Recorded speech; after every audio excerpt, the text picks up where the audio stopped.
Estimados, no vamos a dar autorización para grabar.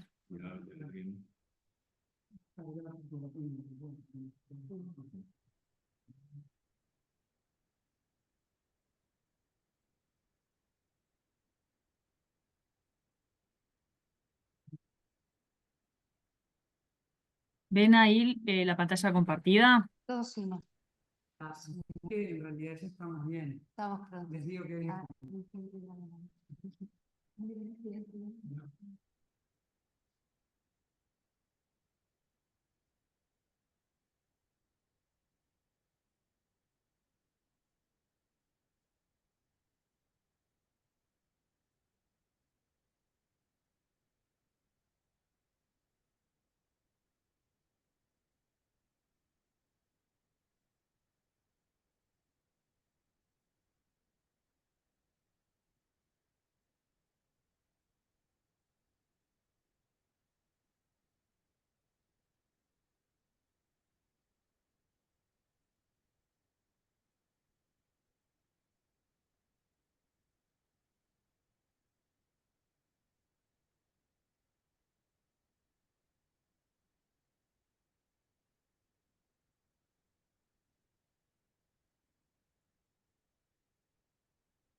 Ah,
me encanta.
Divino, divino el rol. Bueno, no. Gracias. Sabes, gracias. Bueno, buenas tardes a todos. Vamos a dar comienzo a la clase. Tuvimos ahí que hacer algunos ajustes y también lo pueden escuchar, ayudando con eso. Vamos a dar esta clase que no es la última, pero es casi la última que tenemos para cerrar los temas estructurales.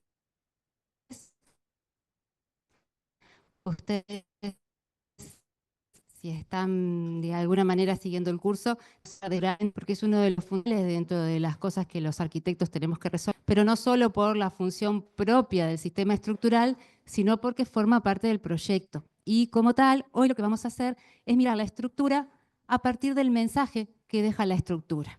Quizás pueda parecer algo raro, pero en realidad los arquitectos cuando hacemos un diseño lo hacemos de forma integral y todos los componentes que van a formar parte de ese proyecto tienen nuestra impronta. Así que tienen que por lo menos contribuir a esa impronta, es decir, a dar el mensaje de la calidad del espacio que nosotros queremos crear. Eso es lo mejor que le podemos legar a todos los usuarios, independientemente de si se trata de una obra chiquita, una obra grande, de si se trata de una escuela, de un liceo, de un hospital, lo que sea, ¿verdad? Siempre nosotros tenemos el desafío de generar un espacio habitable, cómodo, confortable, pero además que diga cosas de cómo nosotros entendemos la arquitectura y cómo nosotros le proponemos a los demás que la arquitectura genere comodidad en el vivir, digamos, ¿verdad? Porque estamos presentes en todos los ámbitos de los usuarios, en todos sus momentos.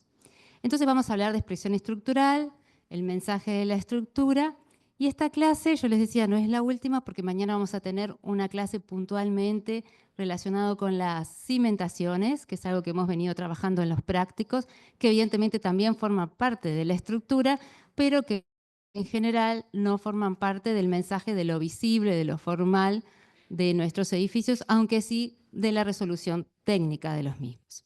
Así que con esta mirada y con la mirada de mañana, ustedes van a tener un primer panorama de lo que son las estructuras y esto les va a permitir a ustedes abordar los cursos de estructuras 1, de estructuras 2 y por supuesto abordar el proyecto integral como lo trabajan en el taller.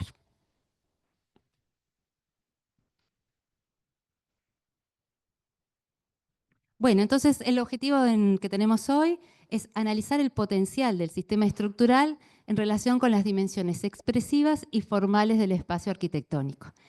Es lo que acabo de decir, en realidad, que les conté brevemente, pero me parecía importante recalcar que ustedes pudieran leer ahí lo de dimensión expresiva y formal, porque es justamente lo que nosotros queremos, potenciar el diseño estructural desde la solución tecnológica. Es decir, que la solución tecnológica no venga después del diseño, sino que sea parte de ese diseño, que incluso pueda provocar un diseño diferente al que ustedes hubieran pensado inicialmente. Y además porque estas dos palabras, expresivo y formal, refieren a qué comunica la arquitectura, qué está expresando, qué está mostrando. Y por lo tanto, es como nuestro sello de identidad y marca la arquitectura que hacemos hoy, en el 2025, y para que cuando dentro de 20 años, compañeros que estén aquí sentados y empiecen a estudiar arquitectura, puedan reconocer en esa calidad arquitectónica, que depende también de la estructura, cuál era la impronta que tenía. Así que se conforma, digamos, el relato de la arquitectura y cuando ustedes estudian historia de la arquitectura están permanentemente interpretando el momento, la época. Bueno, la tecnología también está implícita en eso, por lo tanto tiene mucho que ver con lo expresivo y lo formal. Y para hacer eso, la idea es recorrer dos caminos. Por un lado, identificar qué relación hay entre la solución estructural y el carácter espacial y simbólico de los edificios, y además tratar de interpretar las condiciones tecnológicas culturales asociadas a ese diseño, es decir, situar la arquitectura en algún momento y reconocer que la arquitectura es justamente reflejo de lo que pasaba en la sociedad. de lo que pasaba en la industria, de lo que pasaba en el conocimiento, de lo que pasaba en las universidades, de lo que pasaba a nivel artístico, ¿verdad?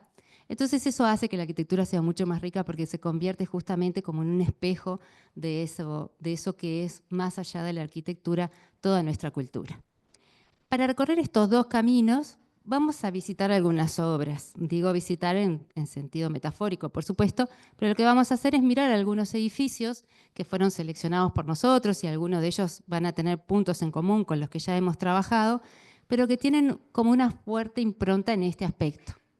Evidentemente no todos van a ser así, pero a estos pensamos nosotros que les pueden ayudar a entender o a interpretar qué queremos decir con esto del mensaje de la estructura. Así que vamos a empezar por ese edificio, y como yo les decía, si hablo del edificio, hablo también de su arquitecto, y lo que tenemos ahí en primer plano es a Oscar Niemeyer, un arquitecto brasilero, ¿verdad?, que trabajó muchos años, vivió muchos años, además casi 100 años. Él nace por el 15 o el 17, 1915, 1917, fallece en el 2012 y estuvo activo hasta sus últimos años. O sea que era un arquitecto que casi con 90 y pico seguía proyectando y demás. Es un arquitecto que tuvo mucha impronta en lo que fue la modernidad brasilera, ¿sí? Él no había conocido directamente a Le Corbusier, pero trabajaba con Lucio Costa, que era otro colega profesional con el que hicieron equipo. Él era como ayudante, digamos, del equipo de Lucio Costa, y Lucio Costa sí había trabajado con Le Corbusier. Entonces, evidentemente, cuando nosotros nos dicen Le Corbusier, chau, enseguida llegamos a un punto clave de la arquitectura, ¿no?, que es el pasaje a la modernidad. Yo no les quiero preguntar si lo conocen Le Corbusier, porque estoy segura de que sí, que conocen los puntos de arquitectura que Le Corbusier promovía. Todos esos tenían que ver con una forma de entender la arquitectura, con esa idea de la máquina de habitar, ¿verdad?, pero también con la tecnología que Le Corbusier estaba usando. Y Niemeyer es justamente, digamos, un promotor de la tecnología, en este caso del hormigón armado, para la década de 1950 en Brasil. Ustedes capaz que me dicen, bueno, profesora, pero el hormigón armado existe desde antes. Sí, es verdad. El hormigón armado se desarrolló ya a principios del siglo pasado, o sea, en 1900, 1900 y pico. De hecho, acá en el Uruguay hubieron edificios y partes de edificios, vamos a decir así, que se hicieron de hormigón armado mucho antes. Si yo les planteo, por ejemplo, el Palacio Salvo, que capaz que los lo conocen, ahí en la Plaza Independencia, es de hormigón armado su estructura y es de 1920 y pico. O sea que ya se conocía. Pero lo que no se conocía era la forma en que Lucio Costa y Oscar Niemeyer la trabajan en este proyecto que forma parte de un proyecto mucho mayor, sobre todo por la escala del edificio, porque se trata de un edificio de enormes dimensiones. En concreto, lo que estamos viendo es la Catedral de Brasilia, ¿sí?, un edificio religioso. Vayan ya pensando si eso es un edificio religioso, la imagen del edificio religioso que ustedes conocen en comparación con esto, para una ciudad nueva, nuevita. ¿Qué pasaba en la década del 50? Brasil, que es un país muy grande, ¿verdad?, que está formado por una serie de estados federados, decidió trasladar su capital, como si dijéramos Montevideo, a una zona de Brasil que no fuera costera, que estuviera en el medio digamos, del país, más alejado, medio en el continente, para equilibrar, ¿verdad?, el desarrollo de ese Brasil y para concentrar allí todo lo que fuera el poder del Estado. O sea, todas las instituciones representativas del Estado federal de Brasil, de toda esa cantidad de millones de brasileros, se va a instalar en una ciudad construida de cero. Y en un lugar, además, cuya geografía era muy austera porque no había prácticamente nada. Había muy poca vegetación, era un terreno bastante... No era completamente plano, tenía sus ondulaciones, pero era bastante árido, y para allí había que llevar toda la infraestructura de una ciudad e implantar los edificios que iban a estar funcionando para el Estado, póngale el Poder Judicial, los ministerios, la catedral, porque el Brasil en este caso se representaba con la religión, ¿verdad?, con la religión católica, es la religión federal, aunque por supuesto que hay otras vertientes. Entonces todos los edificios simbólicos del Estado se iban a concentrar allí. Y se concentraban según un proyecto que fue justamente el de Lucio Costa, que era un proyecto que tenía visto de arriba la forma de un aeroplano. Entonces, si yo les muestro acá en este esquemita en planta, que esto es justamente una vista aérea, vamos a encontrar este eje que está marcado como punto guión en rojo, que es el eje principal de los edificios monumentales y estatales que va a concentrar esa ciudad. Y luego, por supuesto, había que desarrollar la parte de habitación, ¿no? O sea, las viviendas, dónde iba a vivir la gente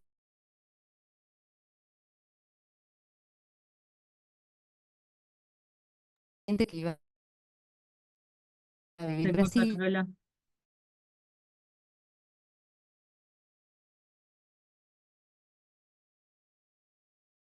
Para eso el proyecto contempla.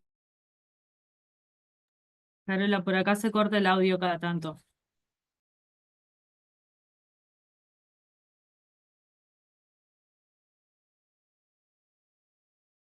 Todo el Brasil y que a su vez se superpusieron en un terreno donde no había nada. En la foto Carola, ¿me jugaban una escuchás? especie de rol escultórico. ¿Me escuchás un segundo? El edificio se veía, se podían identificar, y él estableció que la forma de los edificios también tenía un contenido muy importante porque los identificaba con el determinado poder o institución que iba a estar funcionando allí. Dentro de los edificios que le proponen, en realidad él hace unos cuantos, este de la catedral era bastante atípico, si se quiere. Entonces, por allí, por el año 1958-59, cuando la ciudad se empezó a instalar, para lo cual además hubo que llevar toda la infraestructura porque no había nada, o sea que había que llevar el tendido de energía eléctrica, las canalizaciones de agua, todos los servicios, las cuestiones viales, porque había que dotar a esa ciudad de la red de transporte necesaria para circular dentro de ella, pero también para conectarse con el resto del territorio brasilero, siendo que además estaba bastante alejada de las ciudades muy desarrolladas. Bueno, en todo ese, digamos, movimiento que fue un gran impacto para lo que era la arquitectura brasilera, a Niemeyer se le ocurre cuál va a ser su propuesta, o sea, piensa y elabora su propuesta de catedral. ¿Ustedes han entrado a alguna iglesia para un casamiento, para una celebración? Algunos sí, otros no. Bueno, es un buen paseo. Por ahí está bueno verlo como arquitectos, ¿no? En general, cuando nosotros entramos a una iglesia, nos encontramos con un edificio que nos propone un recorrido, ¿verdad? Entramos por la puerta principal, tiene una fachada que nos hace reconocer que eso es una iglesia, ¿sí? Y después vamos haciendo como una procesión hasta un punto determinado, que es un punto clave, que es donde se produce el cruce, ¿verdad? Entre los dos brazos que lleva ese edificio, que en general tiene una planta de cruz latina. Ese es el proyecto más conocido y más difundido por nosotros y por, planteado, digamos, en nuestras ciudades para resolver una catedral. Y sin embargo, Niemeyer no quería jugar con esa planta en cruz latina tan conocida. Él pretendía que este fuera un edificio que se visualizara desde cualquier lado, siempre igual, que no tuviera una fachada principal y una fachada de atrás, que no tuviera un costado largo y un costado corto, ¿sí? Que no hubiera un frente y una parte posterior. Entonces, la figura geométrica que se le ocurrió fue trabajar con el círculo. El círculo, ¿verdad?, le permitía justamente generar alguna superficie que se puede visualizar siempre como la misma superficie. No obstante, él no desconocía los aspectos simbólicos que tenía que incorporar dentro de la iglesia, porque esto era una iglesia católica. Entonces, dentro de un círculo, ¿verdad?, hay un punto notable. ¿Cuál sería? ¿Cómo trazan ustedes un círculo? ¿Qué dato precisan? El diámetro y el punto central, ¿verdad? O sea, nosotros ya no usamos mucho compás, pero capaz que alguno se acuerda, pinchabas el compás y con un determinado diámetro generas un círculo, ¿no? El punto notable de un círculo, cuando hablamos de un punto, es el centro, ¿verdad? Entonces, Niemeyer trabajaba con la idea del círculo y el centro justamente es un punto que eleva el edificio y en donde él situó, si ustedes ven aquí ya en la foto, ¿verdad?, situó el símbolo de ese edificio. Por lo tanto, esas ideas rectoras le permitieron empezar a concebir cuál era su proyecto. Aquí en esta imagen, ustedes tienen por un lado a la derecha los croquis que hizo Niemeyer cuando empezó a pensar el edificio. Y yo me atrevo a decir que si bien son croquis de momentos diferentes o cuando él iba avanzando en el proyecto y distintas ideas se le iban ocurriendo, casi todos reflejan siempre como la misma forma. Hablando de la forma y que él quería trabajar como la arquitectura desde el punto de vista escultórico, bueno, ahí aparecen siempre como los mismos elementos. Está implícita la planta, ustedes no ven un dibujo en planta, esta es una vista lateral, digamos, es una vista frontal, es una fachada o una perspectiva, como la podemos ver aquí abajo, pero sí pueden reconocer el elemento central, o sea, el centro del círculo está marcado, ¿verdad? Y está marcado justamente porque se eleva y el edificio parece que, con esa forma que él ideó, estuviera buscando llegar a ese centro y levantarse. Algunos dicen que el edificio se parece a una corona, como en la corona de espinas que llevaba Jesús. Y algunos otros dicen que parecen dos manos rezando. De alguna manera, esas dos interpretaciones que yo les estoy comentando de otros que han mirado la obra están reflejando que la forma hace referencia a otros elementos que están vinculados con el rito religioso que allí se iba a desarrollar. Bueno, efectivamente, esta fue la idea, estos croquisitos son la idea, y lo que ustedes ven a la izquierda es la imagen del propio Niemeyer trabajando con uno de sus colaboradores, con el edificio ya en producción, ¿sí? Ya en obra.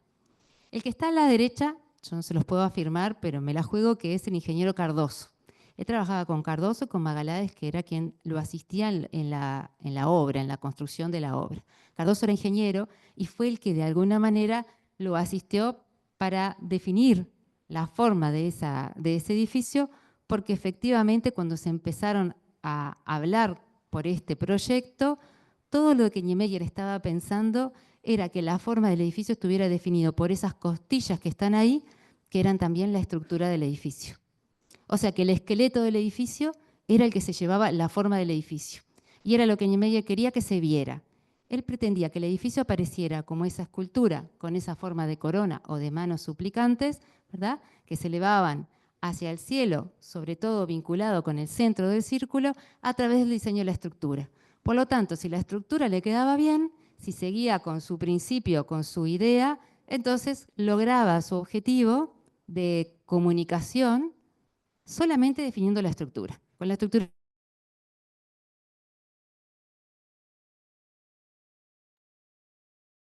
Ahí se corta, Carola.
Ahí está, pero a ver, corregido el problemita que teníamos. Eso asistió justamente para el diseño, para el cálculo, pero especialmente para la construcción. Entonces, si ustedes miran el hiperboloide de revolución completo aquí, ¿verdad? Carola, Y lo ¿vos comparan con escuchás? ese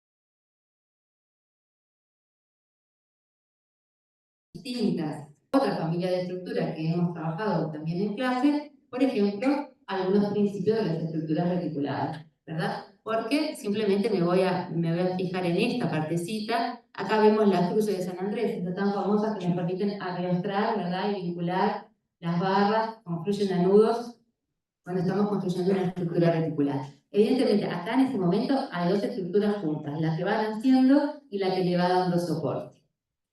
La escala de la foto también nos permite ver justamente qué importantes eran esas costillas de hormigón que entre Niemeyer y Cardoso habían diseñado.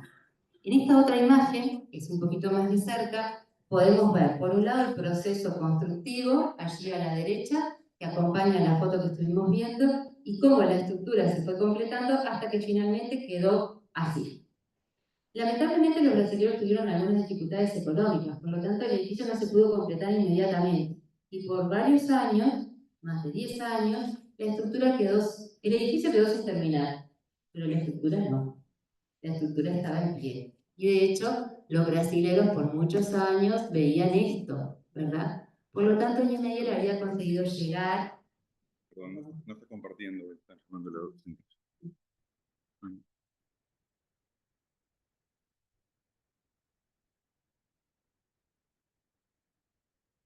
No sé por qué, pero compartió. ¿Quién está compartiendo? Estás compartiendo.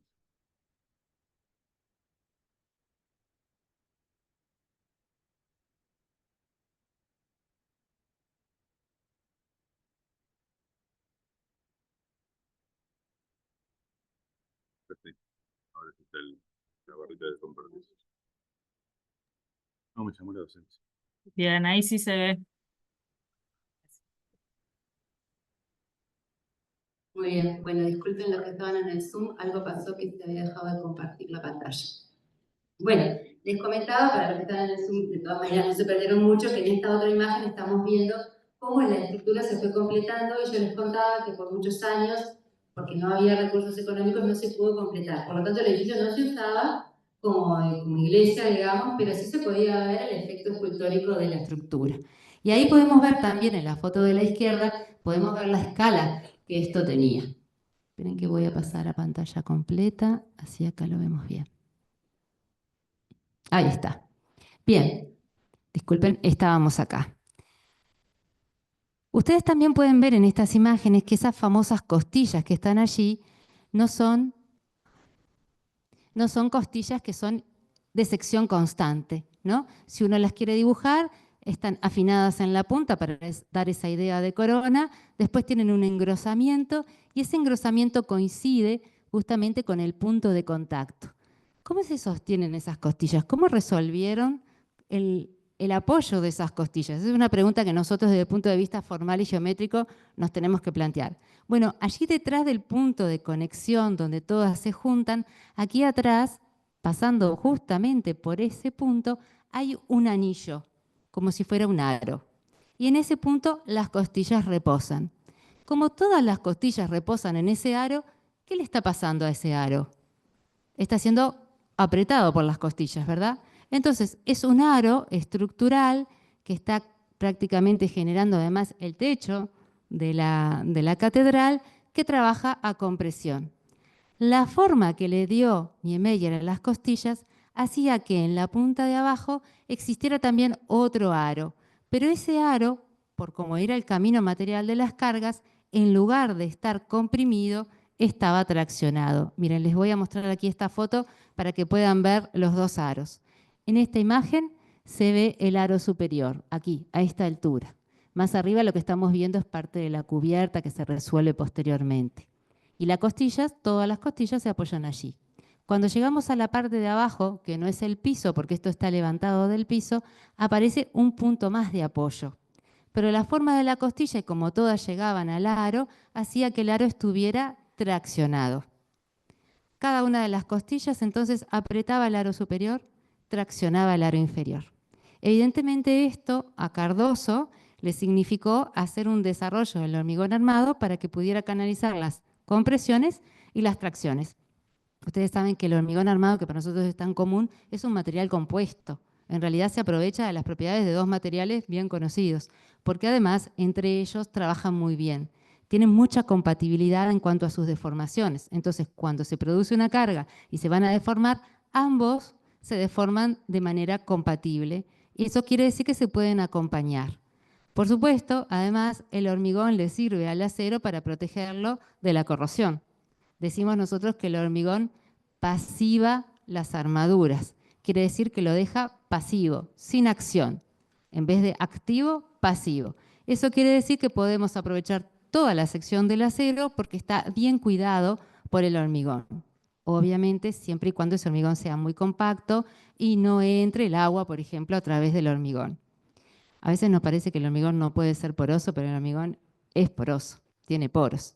Y la humedad pasa por el hormigón, ¿sí? Incluso el agua puede pasar. Por lo tanto, eso era un tema constructivo de gran cuidado, porque esto era una estructura muy grande, de difícil mantenimiento. No les quiero comentar, pero me imagino que no debe ser nada fácil armar algún andamio o algún elemento que te lleve hasta arriba las costillas para ver en qué estado están o para corregir algún problema. Por lo tanto, ellos tenían esa dificultad extra.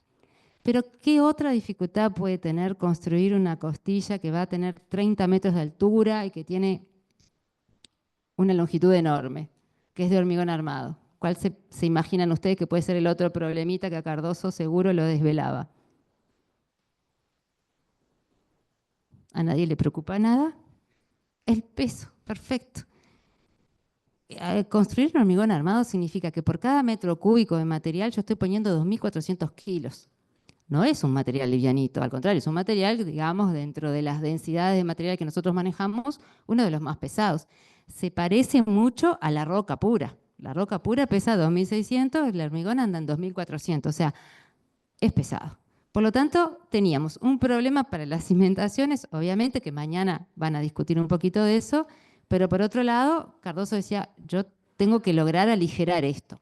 ¿Cuál fue el diseño de la costilla que les permitió a Cardoso aligerar esto?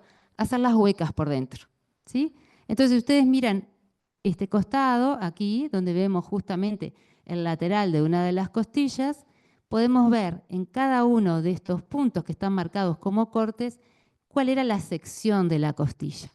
Inician totalmente macizas, la segunda maciza, la tercera maciza, pero en la cuarta, aquí, a ver si alcanzan a ver, y si no miran cualquiera de estas, ya hay un hueco adentro, ¿sí? Ese hueco significa entonces que hay aire, eso aligera la pieza, pero por otro lado complica un poquito más la ubicación de las armaduras porque tenían que quedar perfectas ubicadas en el encofrado para no tocar ninguna de las superficies del encofrado y quedar expuestas al aire, porque si estaban expuestas al aire, opa, problema de corrosión, ¿sí? Entonces, imagínense resolver esto en el año 1958, ¿verdad? Con una experiencia muy limitada en estructuras tan grandes, con un hormigón armado que evidentemente ya tenía calidad, pero que hoy ha sido ampliamente superado, y resolver esta estructura. Evidentemente ahí había un equipo técnico muy sólido que lo lograba. Lo importante, de todas maneras, más allá de la resolución de la estructura, es que el edificio, ya con la estructura, era el edificio que quería Niemeyer, y por suerte, años después, cuando consiguieron completarla, terminó de cubrir las expectativas de Niemeyer de generar este espacio así. Yo no me imagino, no conozco la Catedral de Brasilia, pero me sugiere un espacio muy distinto al que las iglesias me sugieren en general, ¿eh? es completamente abierto. Me da ganas de mirar para arriba. Cuando miro para arriba, en realidad voy a ver esta especie de sol radiante, ¿no? Justo en el círculo, bien enfrentado al eje de la pieza. Efectivamente, esto tenía una escala de escultura a nivel urbano, pero después espacialmente adentro ofrece una experiencia particular. Puede que nos parezca mejor o peor, no se trata acá de si nos gusta o no nos gusta, sino de evaluar cuánto se puede afiliar a esa idea de un edificio circular en donde en realidad cada uno de nosotros forma parte de la experiencia casi que en igualdad de condiciones. Por supuesto, más tarde llegaron los cerramientos de vidrio, que en realidad eso es un material translúcido, que no es vidrio, que tiene un diseño de colores particulares que hace referir a las nubes, al cielo, ¿verdad? Hay unos elementos colgantes de allí que también son algunos ángeles, que también forman parte del simbolismo. Y si ustedes se fijan, el mobiliario parece más típico al de una iglesia, está dispuesto de una forma diferente y el piso es blanco, blanco, bien reflejante. Entonces es casi como entrar a un espacio completamente diferente. Esto es lo que Niemeyer había ideado inicialmente y el 90% de eso lo ganó con la estructura. El resto vino a completar y acompañar. Vamos a ver ahora entonces otro ejemplo en donde el esqueleto, más que el esqueleto, se nos va para la piel, ¿sí? Para afuera. Y vamos a cambiar completamente de edificio.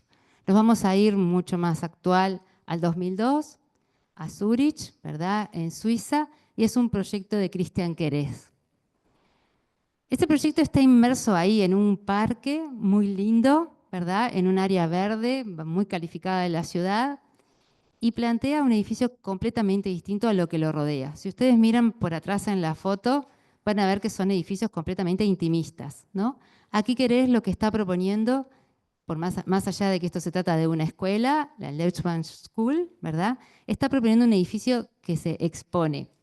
Y con eso es también un poco provocador.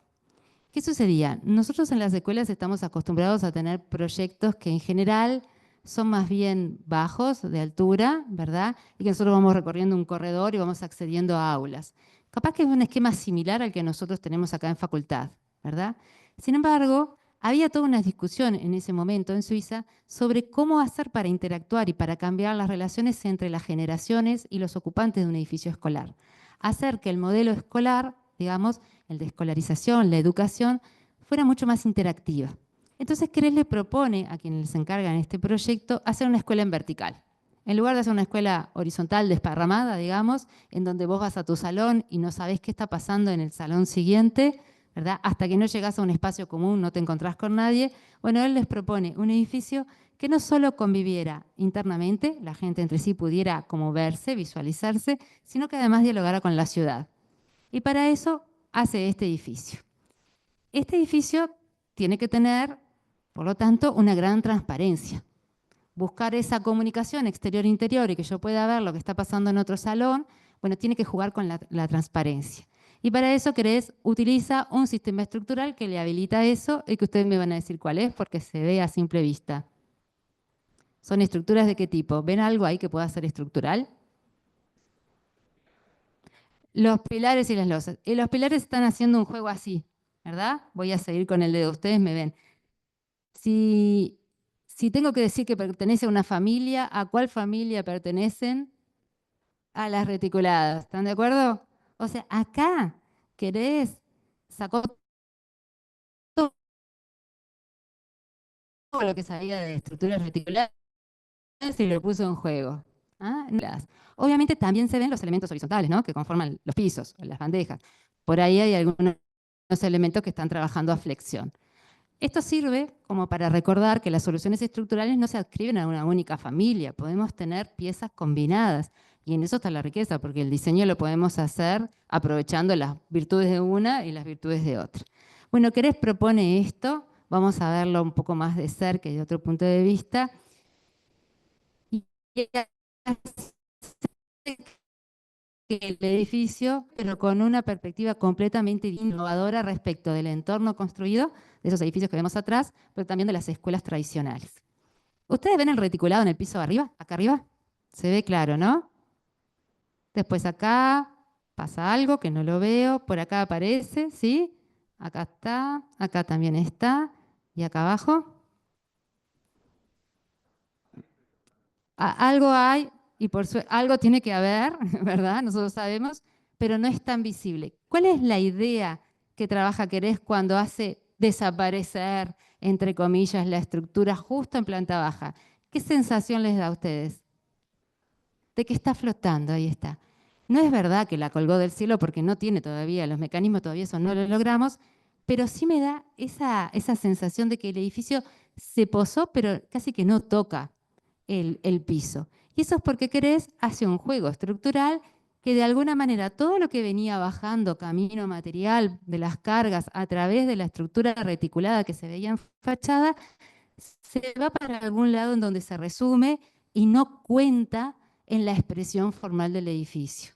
O sea que acá el diseño de la estructura está más que pensado porque va a expresarse, a mostrarse prácticamente como para exhibirse y después va a desaparecer. Entonces nosotros ahora podemos descubrir, ya con nuestros conocimientos podemos hacer este trabajo, vamos a tratar de descubrir cómo es ese esquema. Entonces yo les voy a mostrar acá en las plantas que corresponden a los distintos niveles, ¿sí? Veamos la planta baja. Les tengo que contar que esto también tenía un subsuelo, ¿sí? Pero justamente no es visible, o sea que no forma parte de la expresión estructural vista, o sea que no pasa nada, hoy no lo comentamos, igual forma parte del proyecto, pero si se fijan en planta baja tenemos esta planta, esta que está acá abajo. Acá es lo que decíamos, en el perímetro no hay nada, es simplemente una doble línea que es el vidrio. Él coloca este vidrio que vemos acá en la foto para delimitar, porque por supuesto eso es un espacio que en algún momento se cierra, que tiene un cierto nivel de seguridad, pero en ningún momento quiere dejar de mostrarse o de liberar la vista. Por lo tanto, yo me puedo parar acá, afuera de la escuela, y seguir viendo a lo largo de la escuela y ver el resto del parque del otro lado, ¿no? Ese juego que tiene de transparencia es porque la estructura no está en el perímetro. ¿Dónde está la estructura? ¿Reconocen algo acá que podría ser? ¿O en la foto? Ahí está. Estos puntitos que forman estos como trípodes, ¿sí? Justamente son los encargados de recibir toda la carga de los niveles superiores. Por lo tanto, tienen un fuerte compromiso estructural. Acá en la imagen lo vemos incluso acá, ¿sí? Que a pesar de que tienen ese gran compromiso estructural, no son los que dominan el espacio, ¿sí? Ahí la estructura dice, bueno, yo me retraso y dejo que el espacio sea la fluidez del espacio. Lo dejo circular, lo dejo transparente, pero de todas maneras me encargo de traer todas las cargas. Si nosotros vamos al nivel superior, a estos tres niveles en azul que son idénticos, ahí vamos a ver que la distribución de los salones es muy simple. Acá hay una circulación interior, escaleras, ¿verdad?, que nos permiten llegar a estos halls y de ahí yo voy a entrar a alguna de estas salas. Y podemos ver los puntitos que veíamos en la planta, que es justamente los elementos reticulados, según el nivel en que yo corte, cómo los voy a encontrar. Y los estoy encontrando en toda la fachada. Por lo tanto, acá en estos niveles, la estructura sí aparece. Y por último, si me voy a la roja, que no es el último nivel, encuentro nuevamente un cambio en la estructura, porque si se fijan, no están aquí en el borde, ¿no?, sino que quedan metidos en este plano y jugando siempre como para adentro. Vean qué interesante que esto le permite hacer una distribución o una organización muy clara, muy sencilla también a Querés, porque Querés que tenía que poner, bueno, tenía que poner salones de clase, como cualquier escuela, tenía que poner una biblioteca, tenía que poner un salón de actos, ¿sí?, escaleras, baños, servicios, los que tenemos acá en facultad. Y bueno, eso de retraer la estructura y llevar el reticulado para adentro o para afuera le iba permitiendo hacer justamente esa distribución. ¿Y qué me está faltando en una escuela? Es patio o lugar para hacer deporte, ¿no? Bueno, ¿a dónde lo manda Querés? Teniendo todo ese parque enorme, bien. Perdón, vamos a pasear primero por los pisos intermedios. Acá lo vemos. ¿Les parece que la estructura ahí está jugando parte del espacio? ¿Domina el espacio? ¿A ustedes qué les parece? Si se ve, si tiene fuerza. Sí, ¿no? O sea, yo llego ahí, a mí los triángulos me llaman la atención. Yo veo esos triángulos, ¿sí? O sea que me está diciendo, mira, la estructura acá en este nivel pasa por acá. A eso me refiero con que tiene incidencia en el proyecto, en el espacio. Pero nos vamos para arriba del todo. Bueno, el gimnasio es el piso superior. Un gimnasio es bastante más exigente que un aula, ¿verdad? Porque tiene deportes varios, porque necesita áreas libres, no puedo tener soportes en el medio, no puedo tener el reticulado en el medio porque si voy a jugar un partido de básquetbol no puedo tener eso. Necesita altura además, ¿no? Entramos a cualquier gimnasio, nosotros sabemos que necesitamos altura, la pelota va muy alto. Tiene cargas dinámicas porque hay gente corriendo, hay bastante más complejidad en un gimnasio y aún así querés decidir ponerlo arriba, es decir, lo más complicado, comprometiendo toda la estructura, ¿sí?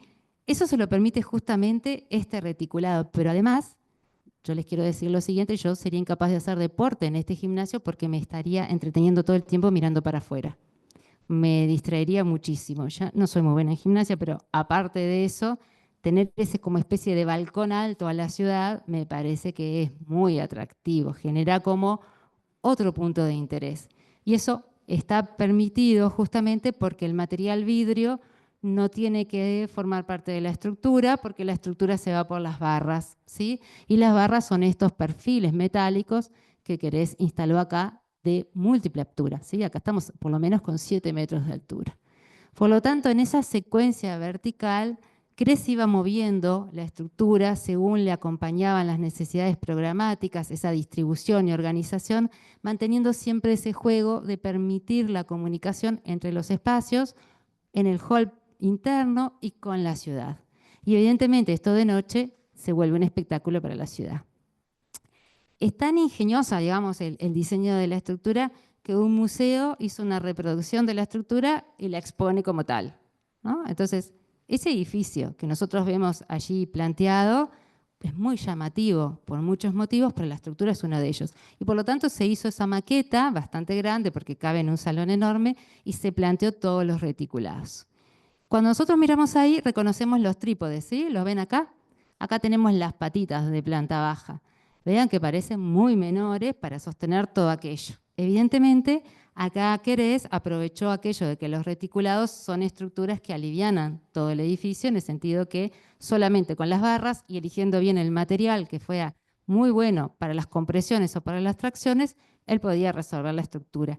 Y además, el camino material de las cargas no tiene para otro lado para dónde ir. O sea que es clarísimo por dónde viaja.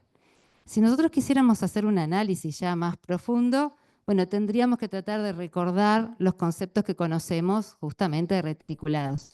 ¿Se acuerdan que cuando vimos las retículas decíamos, bueno, hay algunas estructuras planas que son como vigas celosías que estaban usadas en puentes y demás? Acá Querés las recupera y plantea lo siguiente. Tengo dos grandes vigas celosías, estos planos rojos que tienen su reticulado apoyado en los trípodes. A esas dos grandes vigas le van a llegar otras dos grandes vigas, que son estas violetitas que están en fachada. Y a esas dos grandes vigas de fachada violetita le voy a apoyar las vigas laterales naranjas. Por lo tanto, esto es como un mecano y una secuencia de cargas y descargas que nos permite entonces generar este esqueleto, digamos, que se va para la piel y que se va para adentro y que termina generando este proyecto. Aparte, él se da el gusto también de generar circulaciones muy interesantes, todas exteriores, como las ven ahí, y que acompañan la estructura reticulada. Por lo tanto, está permanentemente proponiendo un recorrido. Este no es un edificio de escuela. Yo creo que la ciudad toda tiene ganas, o por lo menos a mí me invita a subirme por esas escaleras exteriores para poder bichar qué es lo que está pasando adentro, ¿no? Y eso es justamente porque lo comunica, porque lo comenta. Si esto estuviera todo cerrado y fuera todo opaco, no veríamos nada de esto, ni siquiera podríamos intuir, por ejemplo, que arriba del todo está ese gran gimnasio y que eso va a generar una vista preciosa para la ciudad, y tampoco podríamos participar de lo que va pasando en los niveles, en los distintos niveles. Salvando las diferencias, aquí en el Uruguay y en Montevideo también tenemos algunos ejemplos que hacen que la estructura se exprese y se muestre como tal y que nos explique cómo funciona el edificio. Acá lo que estamos viendo es cómo funciona esa estructura resistente. Quizás alguno reconoce esta foto.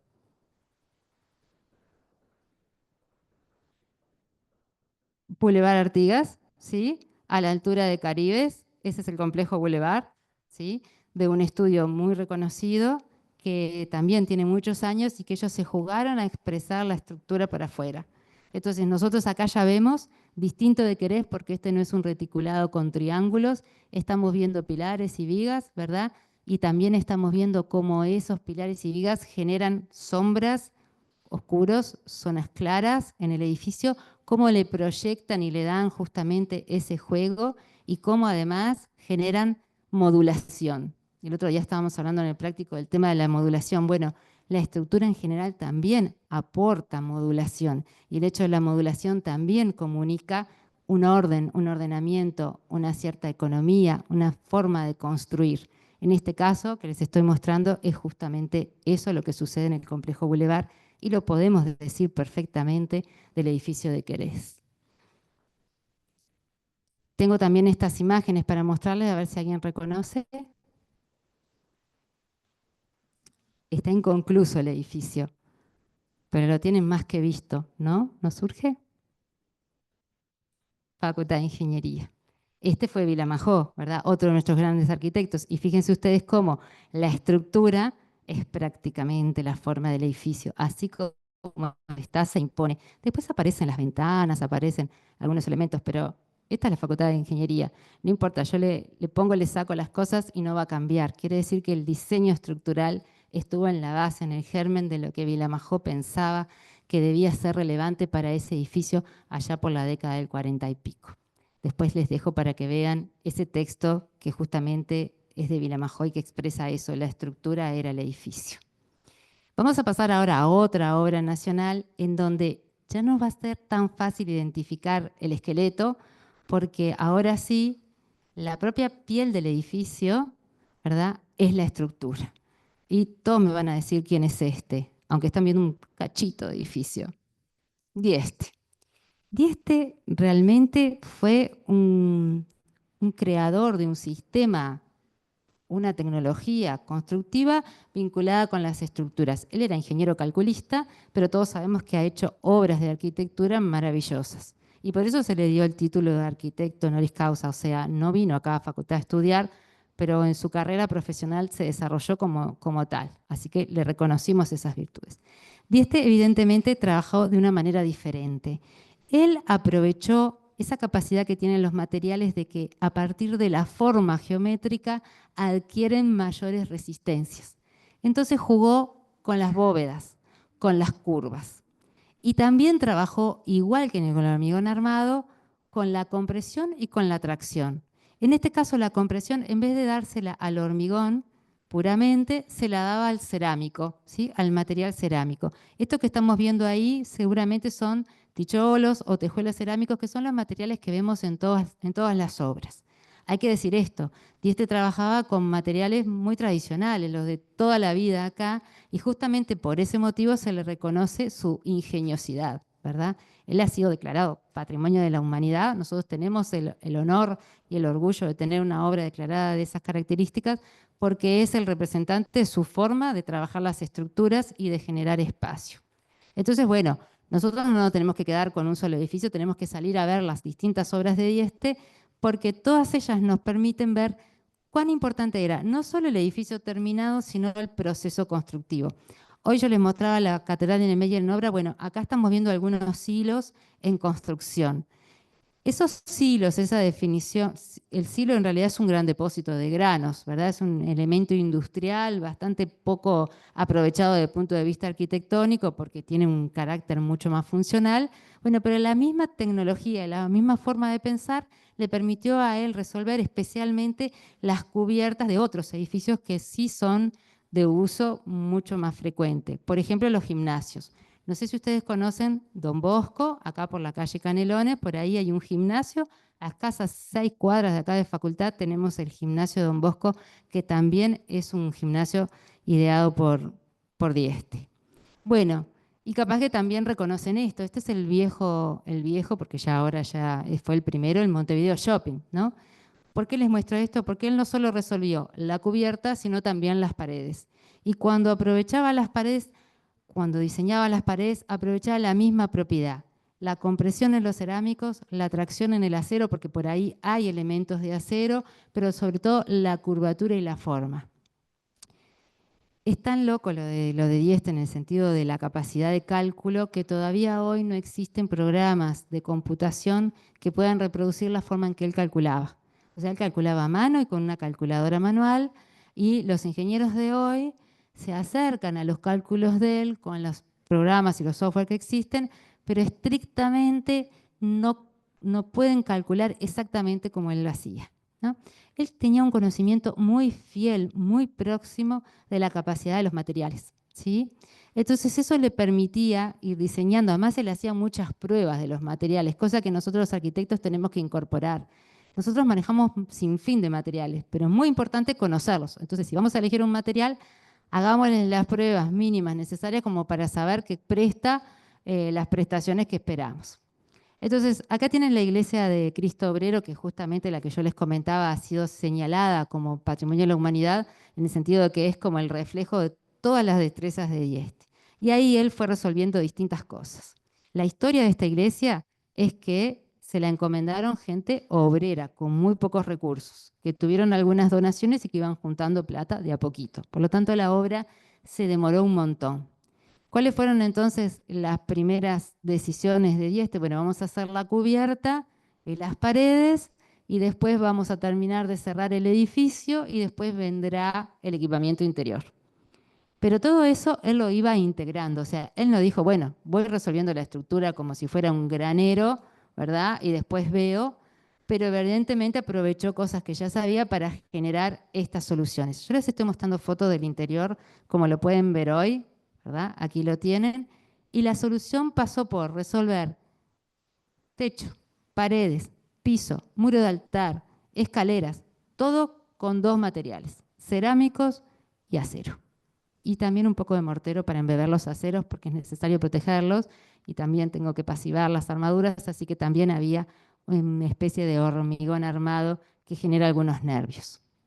Bueno, vamos a mirar algunas otras fotos, cosas muy locas que él hace, como por ejemplo tallar los ladrillos para lograr esas formas. En este caso son dos compañeros arquitectos de acá de facultad que estaban haciendo un trabajo y se quedaron medio como enganchados con esa especie de bocina donde había una virgencita por el trabajo de la luz. Acá Dieste trabajaba con esos dos materiales, yo les digo eso, pero en realidad les tengo que decir que trabajaba con la luz también, porque lo incorporaba al diseño estructural. Por lo tanto, le hacía esos huecos y le permitía entrar a la luz. Y este es una foto de los techos, que es justamente como si fuera un lomo de ballena uno tras del otro. Ahí tienen ustedes un poco la solución vista de afuera y de adentro. Y acá la tenemos en construcción. Fíjense ustedes todo lo que era necesario armar como estructura auxiliar para poder seguir el plano ese que había ideado Dieste, en donde se iban a poner ladrillos uno arriba del otro como cualquier muro, pero había que hacerlo zigzagueante como una serpiente. Arrancaba en una línea recta, pero después el ladrillo, que en vez de estar horizontal se iba poniendo inclinadito, iba siguiendo la curvatura.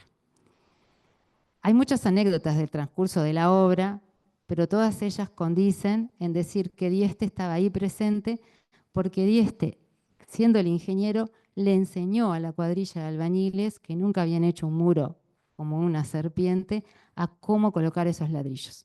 Y que si no quedaba perfecto en el lugar que tenía que estar, no funcionaba estructuralmente, por lo tanto, se deshacía y se volvía a hacer. Era muy exigente lo que nosotros le llamamos el replanteo, es decir, el posicionamiento en el lugar, en el terreno, de dónde iba cada pieza. Y cada pieza tenía una función estructural. Por lo tanto, ninguno de esos ladrillos podía quedar mal posicionado. Ahí ustedes ven entonces todas las estructuras auxiliares que están acá, que son estos palos, esto que está acá arriba. Evidentemente ahí se aprovechan la cuestión de las reticuladas. Y por acá, que no se pueden apreciar, hay unos hilos que iban tirando, o sea, colgado de arriba, iban tirando para poder darle la línea al albañil para que no se despistara en el lugar que los tenía que poner. Y poquito a poco ellos fueron construyendo esas paredes que, como ustedes ven, eran dos paredes y adentro se rellenaba con un poco de hormigón y algunas varillas que también contribuían, además de la forma, a darle la resistencia. A mí me gusta ver también la sombra. ¿Ven la sombra que genera ese muro? es muy particular. Si uno tuviera la posibilidad de sobrevolar las obras de Dieste, siempre tienen sombras como muy particulares, ¿verdad? Propias de la geometría. Y bueno, finalmente terminaron las paredes, acá las tienen concluidas. Estas dos paredes, las laterales largas, son las que soportan el techo. El resto de las paredes no tienen nada que ver con el techo, pero el techo todavía no lo vemos en obra acá. Lo que sí vemos es la famosa cimbra o encofrado con la formita de la bóveda que había que construir previamente porque eso se levantaba, se posicionaba aquí arriba, ¿verdad? Y sobre ese encofrado es que venía este operario a montar los ticholos. Miren ustedes ahí los ticholos comunes y corrientes, esos que podemos comprar en la barraca, puestos ahí. Y unas líneas de acero, que son estos aceros que eran distintos a los de ahora, eran más finitos y estaban trenzados, puestos entre los ladrillos. Entonces era algo rápido de hacer. Después que se había entendido cómo se construía, la cuadrilla que hacía, construía un pedazo de bóveda, la bóveda, una vez que adquiría cierta resistencia, se bajaba el encofrado, se corría, se subía y se hacía otro tramo. O sea que este techo que ustedes ven acá se hacía por tramo. ¿Está bien? Y en cuestión de 24 o 48 horas, él estaba pronto para bajar el molde, el encofrado de cimbra de madera, correrlo y subir otro. Por lo tanto, si fuéramos a contar los días, en 2 semanas este techo estaba pronto y funcionando y sin necesidad de ninguna otra cosa. ¿Está bien?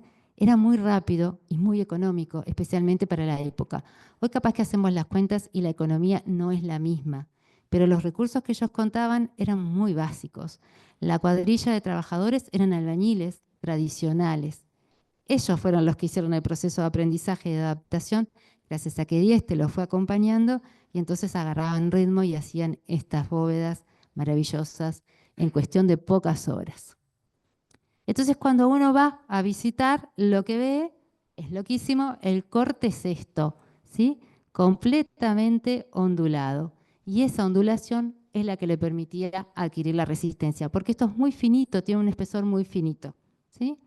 Es bastante complejo el cálculo y yo les comentaba hace un ratito eso, pero aquí tienen un modelo realizado justamente por las colegas de la Facultad de Ingeniería, en donde ellos a través de los software determinaron dónde iban las compresiones y las tracciones. Y claro, las compresiones aparecen por aquí arriba, pero viajan materialmente en distintas direcciones. ¿Y a quiénes van a exigir? A los bordes. Este borde, que es como una viga de borde que va serpenteando también, es la que se lleva las tracciones. Nosotros estamos acostumbrados a una viga en donde la parte de arriba es compresión y la parte de abajo es tracción. En este caso, imagínense que la viga se puso horizontal.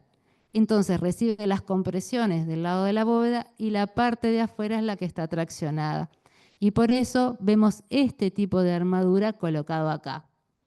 Obviamente este punto era clave en el proyecto y se hizo una supervisión muy cercana de cómo estaban colocados los tensores y todos los hierros, porque esa era la que iba a sostener el techo.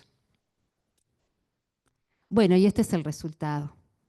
Este se parece más a un espacio tradicional de una iglesia, ¿no? Porque comenté todo así rapidito, pero no dije nada del espacio interior. ¿Tiene algo que ver con la Catedral de Brasilia? Es otra propuesta. ¿Es igual a las tradicionales? Para mí, no. Eso quiere decir que la calidad del espacio, incluso el destino del espacio, no tiene por qué atarse a lo que nosotros conocemos, ¿verdad? Es justamente parte de la propuesta de proyecto. Y en este caso, en los 3 casos que acabo de mencionar, justamente la propuesta es un espacio religioso, pero cuya calidad espacial depende del diseño estructural y de los materiales empleados. Aquí todo es ladrillo, como yo les decía, y la posición de los ladrillos va a determinar justamente cuál es la impresión, la comunicación y la expresión que tiene. Por eso la estructura de Dieste es tan reconocida. Bueno, y por último, vamos a ver un caso que también es religioso. Ustedes me perdonen, hoy estamos muy religiosos, pero vamos a ver una pequeña capillita en donde la estructura es todo. No es solamente el esqueleto, no es solamente la piel, sino que es el cuerpo del edificio. Y para eso nos vamos a ir a Alemania a ver esta capilla Bruder Klaus, que es del arquitecto Peter Zumthor, capaz que lo conocen, tiene obras muy importantes también, y es una pequeña capillita cerca de la ciudad de Colonia, pero en una zona rural que se conoce como Metternich. ¿Qué sucedía acá? Bueno, había una comunidad que tenía un padre al cual seguían, que era de alguna manera su compañía religiosa. Cuando fallece, ellos deciden hacerle en conmemoración una pequeña capilla. ¿Sí? Y le hacen una capillita mínima. Ahí entran máximo 2 personas, 3 personas. No es para celebrar como en la Catedral de Brasil,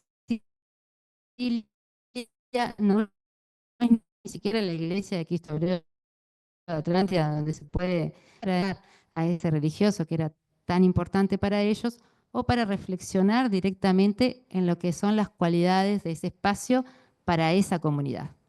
Y lo que nosotros vemos de afuera es eso que está allí y de adentro esto otro. Acá, evidentemente, hay decisiones que, ahora les voy a contar, tienen que ver con la estructura, pero que tienen que ver también con la impronta de la textura de los materiales, ¿no? Es como muy rústico adentro y afuera como muy lisito, ¿verdad? Bueno, ¿cuál es el secreto de esta capillita? El secreto de esta capilla es que nace como una cabaña de madera. Por ahí por la zona, en el bosque, hay una serie del clima, por lo tanto, como siempre, ¿no? Los recursos naturales locales son los que están mejores adaptados. Eso lo sabía muy bien la gente de Metternich, y por lo tanto había gente que sabía trabajar la madera, deciden construir esta especie de cabaña o choza. Es una cabaña choza muy particular, evidentemente tiene una forma media rara porque tiene una parte alta y luego una parte baja, pero ustedes pueden ver aquí cuál es el trabajo, ¿sí?, de los carpinteros. Acá los protagonistas fueron los carpinteros que con esos troncos y trabajados de la manera que ellos ya conocían tradicionalmente, construyen esta cabaña. Esta cabaña permite el acceso acá a ese pequeño edificio que era la puertita triangular que nosotros veíamos, ¿sí? Cuando nosotros hacemos un corte de ese edificio, podemos descubrir la cabaña acá. Pero cuando entramos, no vemos la madera. ¿Qué es lo que vemos? Vemos la impronta de una madera quemada. Es como el negativo de la madera. ¿Por qué? Porque cuando ellos construyeron la cabaña, que acá la ven en construcción, luego que está terminada, deciden revestirla de un hormigón en masa. Cuando yo digo hormigón en masa, dejé afuera la palabra acero. Conclusión, no estoy hablando de un hormigón compuesto en donde el material hormigón lleva compresiones y el acero lleva las tracciones, sino que estoy hablando de un hormigón. Es un hormigón trabajado, adensado, si bien compactado por capas, que trabaja a compresión y que usa como encofrado interno la cabaña. Entonces se iba apoyando contra los troncos y como eso estaba en fresco y se iba apretando, iba adquiriendo la forma del tronco. ¿Está bien? Si yo lo aprieto bien contra el tronco, va a agarrar la curvita del tronco. Perfecto. Por capas, despacito, ¿verdad? Dándole, eso sí, la forma exterior que ellos habían diseñado, que es muy geométrica pura, ¿verdad? Con planos muy rectos. Es bastante como fría la iglesia de afuera, es algo que no sabemos bien, es como un objeto, como una cajita que cayó allí. Bueno, aquí la ven, de a poquito de a capas se va condensando esa estructura secundaria que viene por fuera a revestir la primera. Y una vez que eso estuvo completo, se quemó la cabaña. Se prende fuego la cabaña de forma controlada, la madera desaparece y lo que queda es la curvita negativa del tronco impreso en el material hormigón. Por eso nosotros vemos las curvitas cóncavas, ¿sí? No estamos viendo la madera, sino que estamos viendo la madera que ya no existe y el resto de lo carbonizado. Dicen algunos compañeros que viajaron unos poquitos años después que esto estuviera habilitado, que se sentía el olor a quemado. Entonces entrar ahí no solamente era una experiencia espacial visual, sino también olfativa, porque el espacio todavía tenía impregnado el olor de la madera quemada.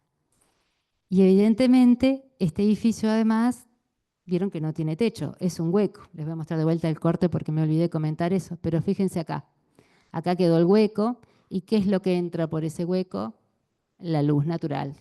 Y cuando el sol está pegando fuerte y alto, se producen algunos efectos muy interesantes en lo que es el espacio interior. Y evidentemente el recorrido del sol además le va dando distinta luminosidad a esas capas oscuras que están planteadas allí, producto de la desaparición de la primera estructura.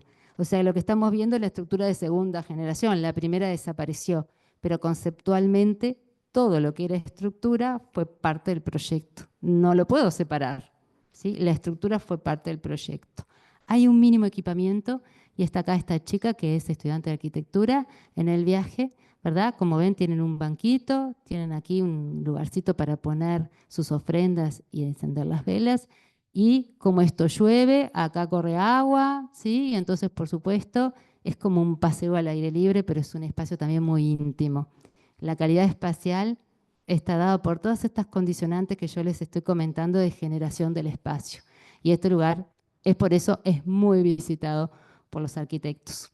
También pueden ver, y quizás lo aprecian, como unas burbujas aquí, ¿sí?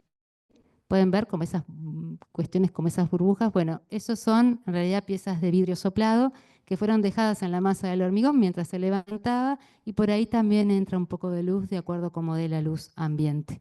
Por lo tanto, cada tanto, en la noche especialmente, o cuando ya está bajando la luz, aparece como un firmamento, como las pequeñas luces, iluminando ese espacio interior que está muy en penumbra. Todos efectos buscados, todos efectos relacionados con la construcción y el modo constructivo de esta estructura. Acá podríamos decir entonces que la estructura lo es todo. Casi que como en los otros ejemplos, tiene una importancia muy fuerte.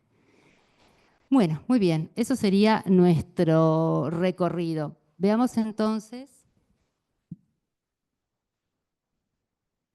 que hemos hablado de cuestiones de forma, porque hablamos mucho de geometría, cuestiones de escala, sobre todo en las grandes dimensiones, pero también en las pequeñas, que hemos referido al camino material, algo que nosotros diseñamos, que hemos evaluado el uso de distintos materiales y por supuesto que hemos tenido en cuenta, y especialmente en este último ejemplo estaba muy claro, que la técnica de producción, o sea, cómo hacemos nuestro edificio, también le deja un sello.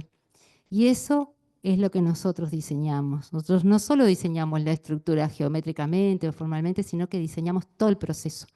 Para los colonienses de Mayanchich, allí, evidentemente, construir esa iglesia que la hicieron los propios locales fue muy importante y por lo tanto en el proceso de producción, que era el proceso de producción de la estructura, estuvieron más que involucrados. Ahí hay parte del mensaje de esa estructura que nosotros lo recogemos a distancia.